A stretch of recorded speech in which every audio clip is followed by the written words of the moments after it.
welcome back. So in this video, I will continue to work with the Gatsby blog, and I will focus on improving the user experience of the blog.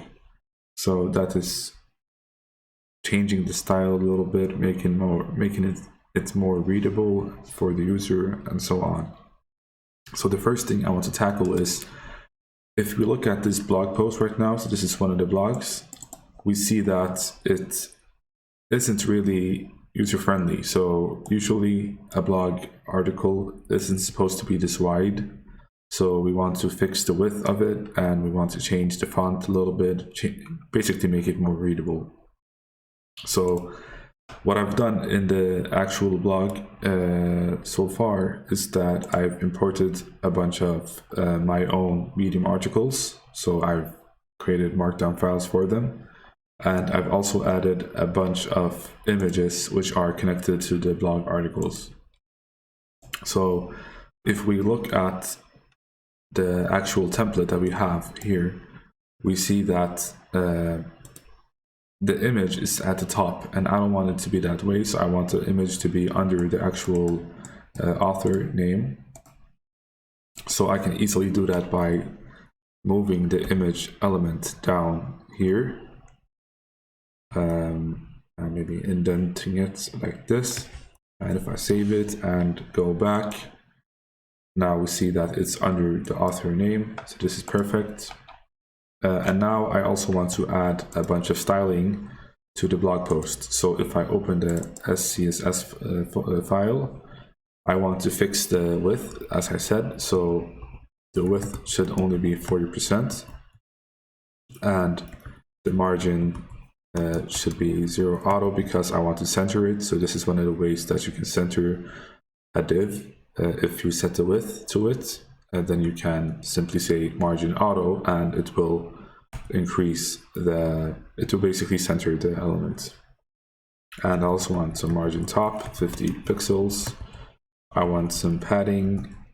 Actually, I do have some padding already. Maybe I'll just increase it a little bit like this. And also, to make it a little bit more responsive, I want to add a media query. So I'll say that if the width of the browser is 800 pixels or less, I want to set the width to 90%. So this will make it responsive to some extent. I also want to add some margins to the H1, H2, and the pre tag. So margin bottom 10 pixels. And basically the pre-tag is when you want to add code snippets, and I will get into that too. And I also want to add a margin bottom to the image, so 20 pixels, like this. And also I want to have, maybe I can do it like this instead. I can say, I'll say 100%. I think that will be okay. And also, I have the small element, which is the date and the author. I want to set margin bottom to it, but I can't if I don't have the display inline block, because small elements are, or they have the property of inline by default. And you can only apply margins if it is inline block. So that's one thing you have to keep in mind. And the font size should be 16 pixels. Let me just save it and see how it looks like right now. So now it looks much better, I think. So it's centered, and also it's much smaller. So the width isn't as big as it was. And I like this a lot, but I want to work with the font size for this. So I will go back and I will say the paragraph, and actually this should be inside of the blog post. I think that all of it should be inside of the blog post, maybe except for the featured image. So I'll say this, do it like that. I think I have to format this also a little bit. So as I said before, I want to fix the font size of the paragraphs to be 20 pixels, and I also want to set the line height, because if you look here, you see that there is basically no space between the lines, so I want to add some line height. So I'll say 1.5 EM, and I also want to add some margin bottom of 15 pixels. And I'll save it and go back, and now it suddenly looks much better in my opinion. I find it to be much more readable, and yeah, it's basically much better. So with that being said, I think I have what I need for the actual blog post.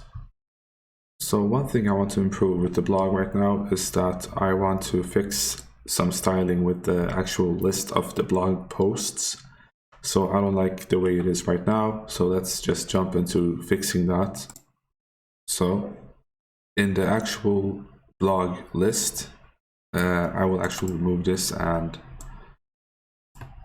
add it to the blog posts, and I'll remove this entirely like that. Now we'll save both files, and now we'll see what happens. So now it looks better. Maybe I'll add some margin bottom here too. So the H1 should have a margin bottom of maybe 20 pixels.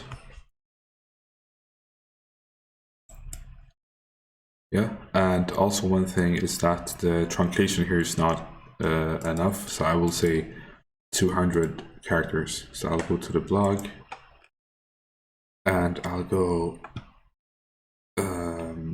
to this one. So the prune length, I will say 200. And now it looks better. So I'm happy with this at the moment.